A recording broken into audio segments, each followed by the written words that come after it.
Қайырлы уақыт, құрметті әріптестер. Ата-аналар жиналысын қалай қызықты етіп ұйымдастыруға болады? Менің өткізген ата-аналар жиналысым тақырыбы отбасы тәрбиенің алтын бесігі деп аталады. 3 мақсаттың негізінде алдым. Осы мақсатта осы тәрбие сағатының өн бойында қамтуға тырысамын. Ата-аналар жиналысының қымышысы ойындары сатылымда екенін айтқым келеді. Бірінші алып қадамдар әдісі арқылы кіреді.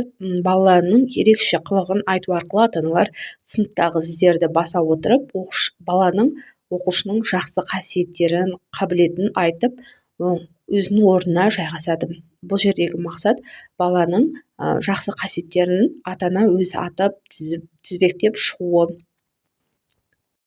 Мысалы, менің балам алғыр, оқымысты, әдепті, сабағына көп көңіл бөледі, үлкендерге іздейді, кішіге құрмет көрсете біледі деген сияқты баланың жақсы қасиеттерін айтып кіреді. Мұндағы тәрбие сағатындағы негізгі бағыт отбасындағы құндылықтарды бағытқа негізге алу болып табылады. Сондықтан бұл жерде кіріспе сөзді, ата-аналарға арналған кіріспе сөзді осы отбасы құндылығының маңыздылығын түсіндіруден арнаймын. Одан кейін өнегелі 15 минут, яғни баламен сапалы 15 минутты қалай өткіземіз, соған байланысты жұмыс жасайтын боламын.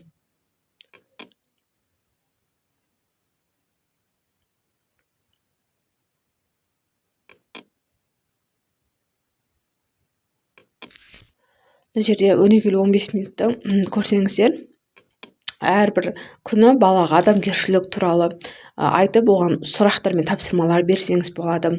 Одан кейін күнделікті, яғни адамның бойындағы жақсы қасиеттер, тәртіп пен жауапкершілік, сыйластық, сол сияқты қуаныш пен оптимизм, яғни баланың бойындағы оптимистік көзқарасты тәрбиелеу, сенімділікті тәрбиелеу, және де көптеген ойындардың нұсқасы бар. Соны ата-аналарға нұсқаулық ретінде айтамын. Яғни күнделікті балаға 15 минут сапалы уақыт бөлудің жолдарын қарастырып айтып өтетін боламын. Сіздерге мен өзімнің жасаған слайдымды ұсынып көрсетіп жатырмын. Яғни слайд бойынша қалай өткіземін, соны сіздердің назарларыңызда ұсынып жатырмын. Енді жаңағы өнегелі 15 минуттан кейін отбасындағы құндылық қандай? Бұл топтық жұмыс. Осындай ағашта әрбір топ сала отырып, өзінің отбасындағы құндылық қандай, соны топ бойынша өздері ұсынып, өз көзқарастарын ұсынатын болады. Мысалы, әрбір отбасының құндылығы әртүрлі ғой, соны топ бойынша бірге отырып, ұсынып, өз ойларын дәлелдеп, жұмыстарын қорғайтын болады. Ата-аналардың бірін-бірі жақсы танып, өз ойларын бөлісіп, осы жерде солай жұмыс жасап, бір-бірімен танысатын болады. Бірінші сынып болмаса ата-аналар енді бір-бірімен жиі араласпайды, соған байланысты осы бағытты алып жасап отырмын. Топтық жұмыста А3 немесе үлкен плакатқа жазса, көрнекілік болып артынан қала береді. Бұл да бір өте жақсы әдіс тәсілдердің бірі деп есептеймін. Одан кейін мен баламды қаншалықты жақсы білемін деген бақылау парағы, яғни сіздің балаңыздың мұғалімі туралы, сүйікті пәні, жейтін тағамы, достар туралы бірнеше сұрақ берілген. Соны ата-ана толтырады. Бұл жеке жұмыс. Әрбір ата-ана өзінің баласының досы болмаса тағы да кімдермен араласатындығы туралы біліп, өзінің ойын айтып жазатын болады. Мұны мұғалім өткізсе болады, болмаса артынан оқиды. Мына жерде отбасылық ситуациялар жасадым. Wordful арқылы әртүрлі ситуация, мысалы, тығырыққа тіретін ситуациялар болады. Соны көрсете отырып, ата-ана қандай қадам жасайды, қандай ойын бөліседі, неге соған байланысты бірнеше сұрақтар жасалды. Ата-аналар өздері яшықты таңдай отырып, өздерінің ойларын айтып, болмаса жалпы сыныптағы ата-аналар бойынша өз шешімдерін ұсынатын болады.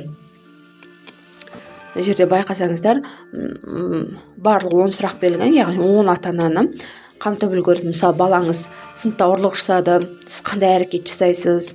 Яғни бұл жерде мен ата-ананың пікірін біліп, ұстаз тарапынан өзінің кеңестерімді қосып, бірге ақылдасып, белгілі бір мәселені шешуге атсалысатын боламын. Мысалы, балаңыз өтірікті өте көп айтып жүр, сіз қандай әрекет жасайсыз? Сізден гөрі басқа достарының ықпалы көбірек, сіздің қандай әрекетіңіз жасайсыз? Неге осыларды ата-аналардың пікірін білу мақсатында осындай жұмыс жасап ұсынған болатын. Одан кейін аяқталмаған сөйлем деп аталатын тағы да бір әдісті алдым. Бұл әдісте ата-ана бүгінгі жиналыста өзіне не түйді, қандай ой алды, яки соны негізге ала отырып өздерінің ойларын айтып қағазды кері байланыс ретінде маған толтырып беретін болады. Әрбір отбасындағы ата-ананың негізгі мақсатын тереңірек түсіндіремін, және отбасыда баладан ата-анаға деген кері байланыс ретінде